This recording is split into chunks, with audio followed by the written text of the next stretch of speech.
Penyebaran video asusila yang diduga dilakukan oleh orang yang mirip dengan artis berinisial GA menjadi viral dan trending di media sosial. Warga juga beramai-ramai memburu video yang diduga diperankan oleh artis dan seorang pria.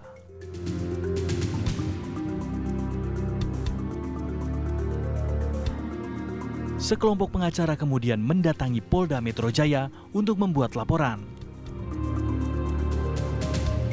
Mereka khawatir penyebaran video asusila oleh orang tak bertanggung jawab di sosial media akan berdampak pada moral generasi muda. Mereka melaporkan 5 akun media sosial yang diduga ikut menyebarkan video asusila tersebut. Belum juga reda dengan video asusila orang yang diduga mirip GA, video asusila lainnya beredar di platform berbagi pesan. Nama artis JI diduga mirip dengan wanita yang ada dalam video asusila tersebut. Lantas, apakah aparat kepolisian mengungkap tuntas kasus penyebaran video asusila tersebut? Akankah penyebaran dan pelaku video asusila terjerat Undang-Undang ITE seperti pada kasus vokalis Ariel Noah? Tim TV One mengabarkan.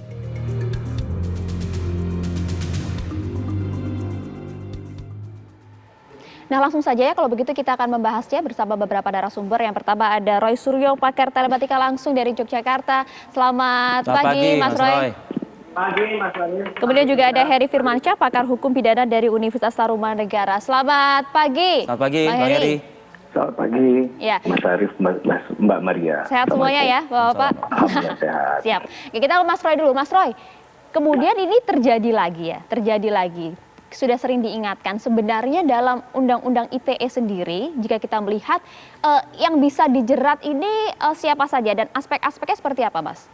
Ya, jadi sebenarnya yang bisa dijerat itu memang kalau dalam Undang-Undang ITE, terutama di pasal 27 junto pasal 45, itu adalah penyebarnya.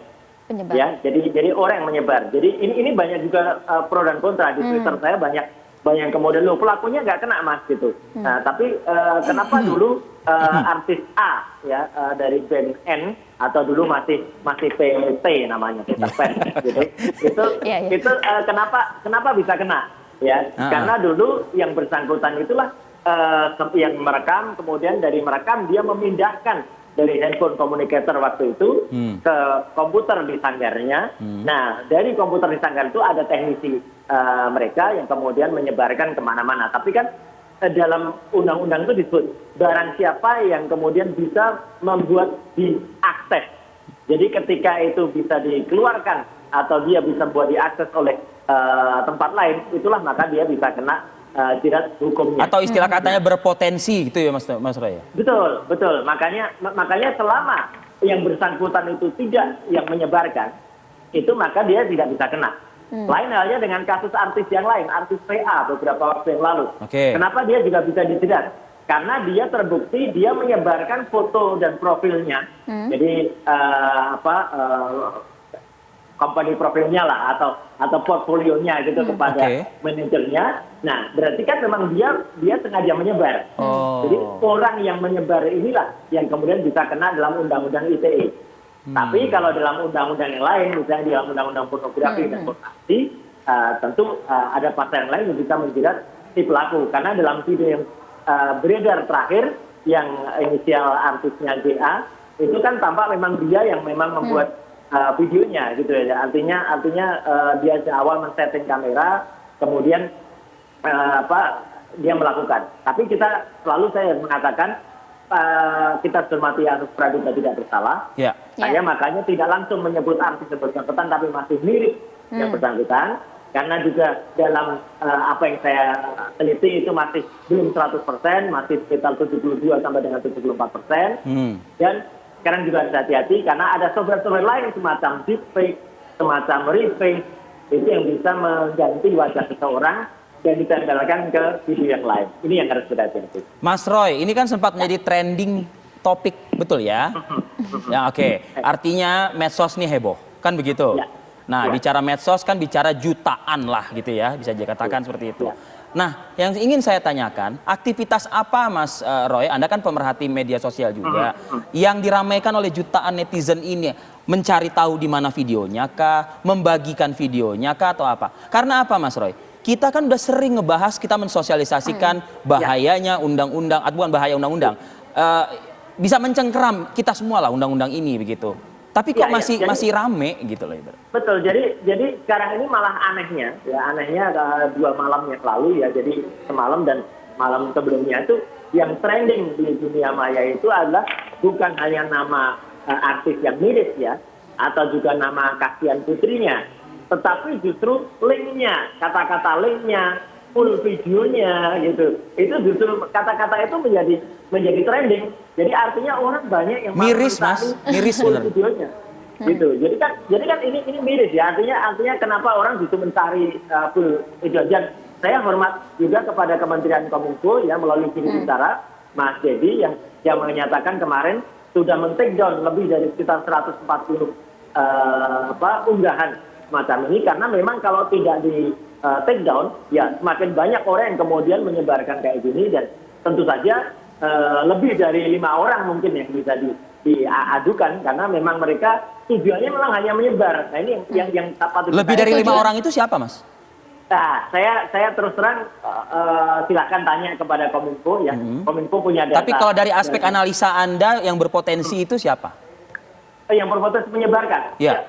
Kadang-kadang orang biasa, orang yang tidak ada hubungannya sama sekali, masyarakat yang hanya kepo saja, masyarakat yang mungkin keingintahuannya mungkin lebih aja hanya, dan kemudian setelah dia dapat dia sebar, dan kadang-kadang dia tidak sadar nyebarkannya itu di platform media sosial yang jumlahnya atau terkait dengan puluhan, ratusan atau bahkan ribuan ya. Kalau dia japri itu memang tidak kena dengan undang-undang ini. Tetapi kalau dia ke dalam grup, mulai dari WA grup atau Telegram atau juga ke platform yang lain, dia bisa kena. Oke, Mas Roy, tadi kan disebutkan bahwa penyebarnya yang paling dapat dijerat. Bang Heri, kemudian sebenarnya dalam pasal yang ada, pasal 27 misalnya ayat 3 dan juga pasal 45, istilah-istilahnya kan agak rumit nih. Ada istilah transmisi lah, kemudian juga ada istilah mendistribusikan. Nah sebenarnya artinya seperti apa sih, Bang? Ya, jadi sebenarnya kita harus kembali kepada sejarah Undang-Undang ITE. Undang-Undang ITE ini sebenarnya tujuannya bukan untuk ini sebenarnya, gitu. Atau bukan untuk menjerat para politisi yang berbeda pandang, itu bukan, ya. Undang-Undang ITE ini sebenarnya untuk tujuan transaksi elektronik pada awalnya. Transaksi elektronik itu yang paling penting adalah pasal 5 ayat 1, yaitu data itu bisa diakui sebagai data elektronik, diakui sebagai data hukum, dan kemudian data itu bisa dipindah atau disebarkan ke tempat lain. Nah, penyebaran atau bisa pindah ke tempat yang lain inilah yang dimaksud dengan Mas Roy, didistribusikan atau disebarkan. Kita tahan terlebih dahulu ya Mas Roy ya, dan juga Bang Heriati, kita akan kembali lagi usai jeda. Tetaplah bersama kami di Apa Kabar Indonesia Pagi. Oke, kita lanjutkan kembali diskusi kita di Apa Kabar Indonesia Pagi. Pemirsa, kita langsung ke Bang Heri. Pertanyaannya masih sama seperti tadi. Banyak bahasa-bahasa yang kemudian sulit kita tafsirkan dengan jelas di pasal 45 ayat 1 misalnya, atau pasal 27 ayat 3. Istilahnya ini sebenarnya artinya seperti apa sih, Mas? Ya, terima kasih Mbak. Saya kira tadi saya nutup doa aja. jadi Mas Roy terlalu bersemangat soalnya. Nggak apa-apa. Saya banyak belajar dari beliau. Jadi kalau kita bicara kata-kata yang menarik di situ ada mendistribusikan, mentransmisikan, dan membuat dapat diaksesnya. Bicara tentang mendistribusikan itu berarti ada pengiriman terkait dengan dokumen atau data elektronik atau sistem elektronik kepada banyak orang. Kalau mentransmisikan hanya kepada satu orang. Kalau membuat dapat diaksesnya adalah satu perbuatan di luar dari keduanya tadi. Jadi konteks ini yang kemudian harus dipahami bahwa tadi benar bahwa TV One memberikan highlight bahwa kok sekarang masyarakat malah berlomba-lomba untuk mencari dan kemudian menyimpan video tersebut. Ini kan sebenarnya warning awal sebenarnya Undang-Undang ITE itu dalam konteks ini menjaga marwah atau martabat kemanusiaan. Bahwa orang yang dalam konteks itu mendistribusikan itu juga sebenarnya juga ikut bertanggung jawab dalam harusnya menjaga yang sebenarnya harus menjaga budaya majemuk kita yang berlandaskan juga kepada ketuhanan kan. Jadi persoalan-persoalan semacam ini penting. Kemudian juga mungkin saja ada orang yang mengambil nilai dari hal ini, yaitu komersialisasi. Nah ini yang juga harusnya menjadi semangat atau tujuan di Undang-Undang 44 tahun 2008 terkait dengan pornografi. Jadi hal-hal semacam ini harus menjadi edukasi yang penting. Apalagi kita harus bicara fakta dan data yang benar. Karena tadi Mas Roy juga sudah sebutkan bahwa mungkin saja di era digital yang luar biasa, perkembangan teknologi informasi yang begitu pesat, memungkinkan adanya mungkin suatu hal yang make up begitu, yang berlebihan, yang sebenarnya bukan orang tersebut tapi berita. Nah ini Bang Heri, ini Bang Heri Ya. yang saya mau ulas lebih dalam. Jadi gini, dua hal sebetulnya ya. Mudah-mudahan bukan yang bersangkutan. Ya, tadi Mas Roy sebetulnya udah punya kuncian 78%, tapi saya tidak akan masuk ke ranah itu ya, karena kita tidak ingin bergosip pagi-pagi, nah kan gitu. Tapi begini, mudah-mudahan bukan yang bersangkutan. Tapi kalau yang bersangkutan, nah kita bicara soal aspek hukumnya nih, perlukah yang bersangkutan untuk mengklarifikasi? Karena sekali lagi kalau yang bersangkutan artinya merekam dan dia menyimpan. Nah, bagaimana bisa jatuh ke masyarakat? Tentu ada proses di situ ya kan, begitu ibaratnya kan? Bang Heri. Betul, saya sepakat betul dengan apa yang disampaikan Mas Arief. Ini pemahaman hukumnya luar biasa nih Mas Arief. Ini saya belajar dari Anda. Jadi bahwa memang harus ada klarifikasi terkait hal ini. Kalaupun dipanggil polisi pasti ada momen di mana pihak yang dilaporkan atau kemudian pihak yang dipanggil tadi itu klarifikasi dulu dia menyampaikan juga bahwa benar apa tidak dugaan tadi, karena pada posisi tersebut kan masih menjunjung tinggi asas praduga tidak bersalah.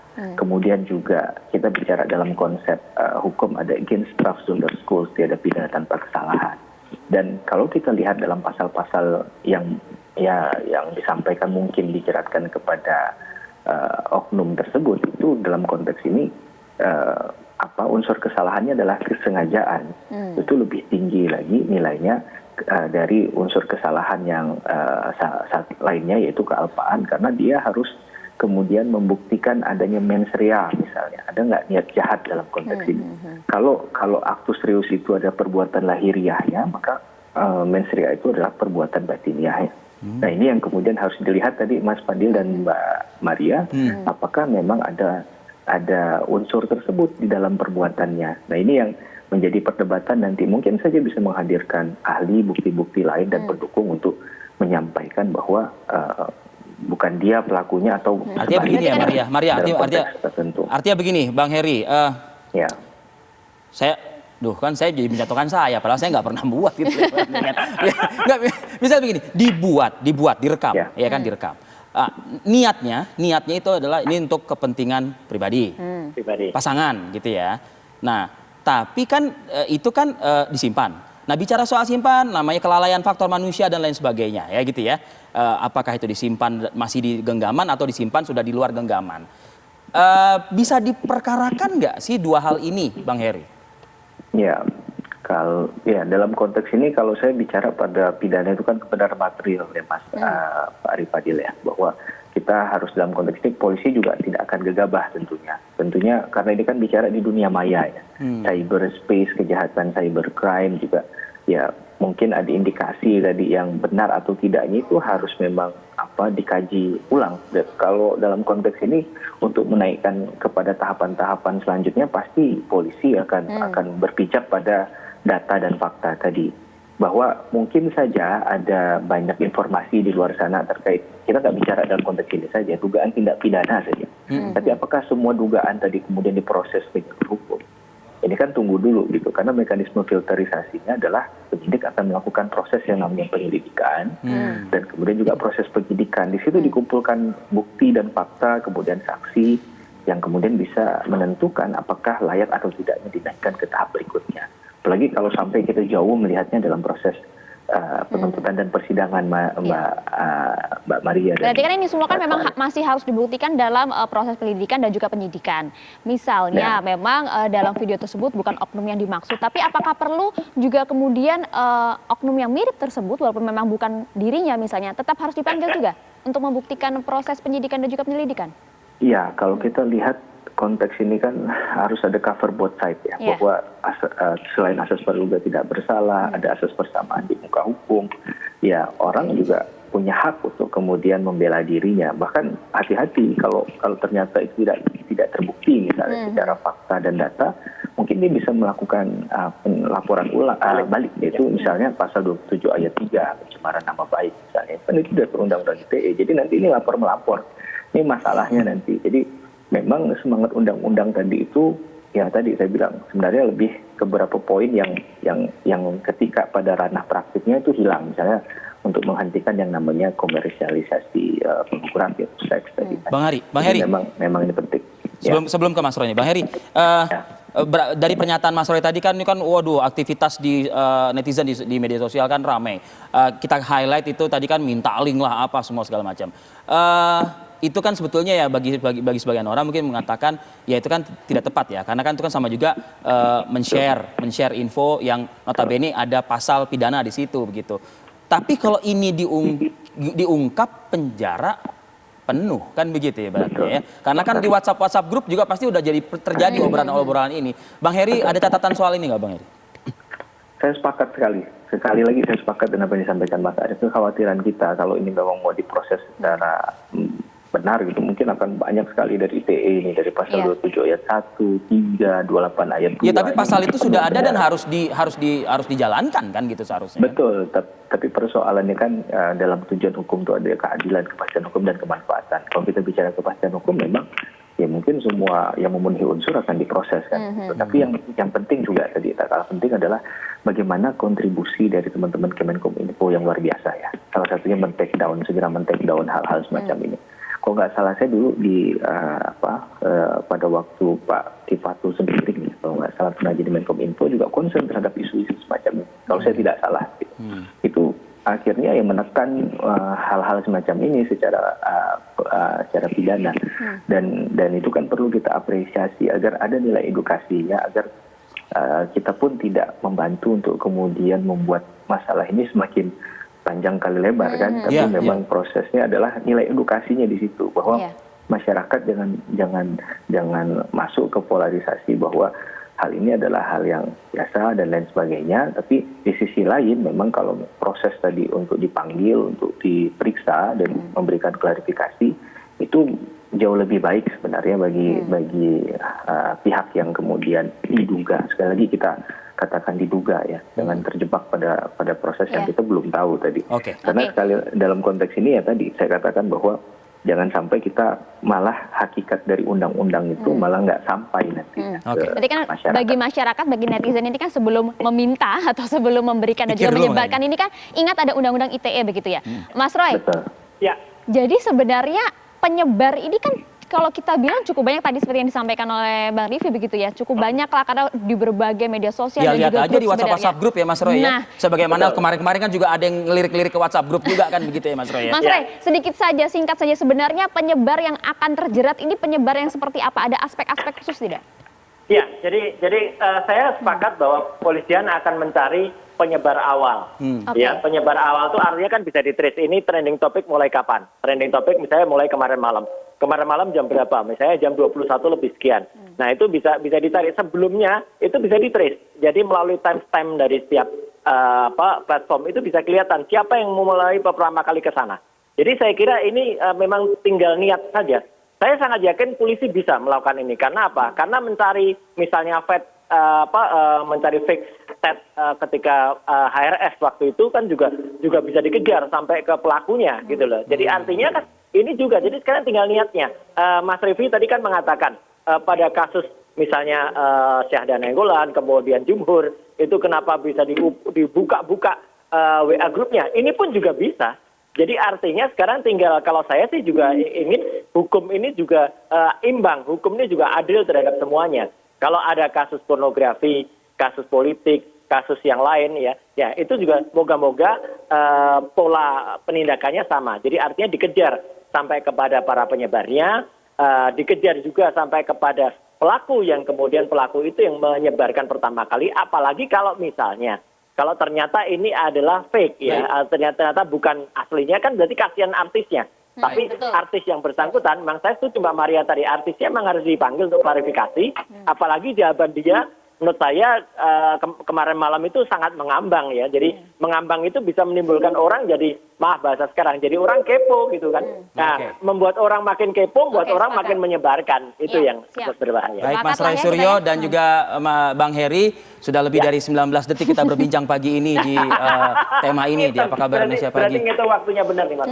Oke, terima kasih Baik, untuk terima keduanya. kasih. Selamat pagi. Assalamualaikum Baik, warahmatullahi terima kasih. wabarakatuh. Assalamualaikum. Waalaikumsalam warahmatullahi wabarakatuh. Selamat